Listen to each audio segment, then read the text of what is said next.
Si à chaque fois que tu appliques ta crème solaire, tu te retrouves comme Casper le fantôme, t'arrives pas à la dégrader, c'est non. On enlève tout ça et je te montre quelle crème solaire choisir pour cet été.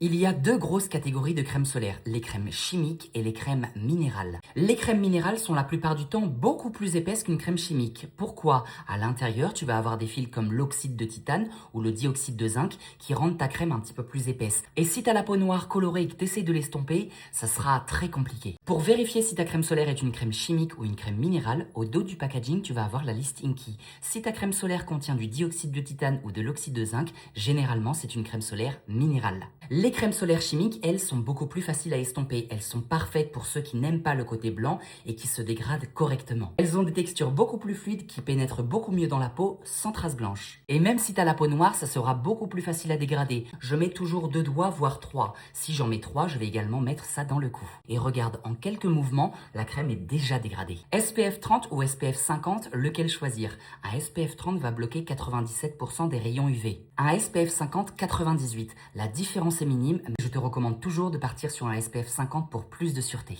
Et un point très important avec les crèmes solaires, ça va être le PA+++. Plus il y a de plus, mieux ça protège contre le vieillissement cutané et les taches. Donc maintenant, plus aucune excuse d'avoir des traces blanches avec ta crème solaire quand t'as compris quelle bonne formule te correspondait.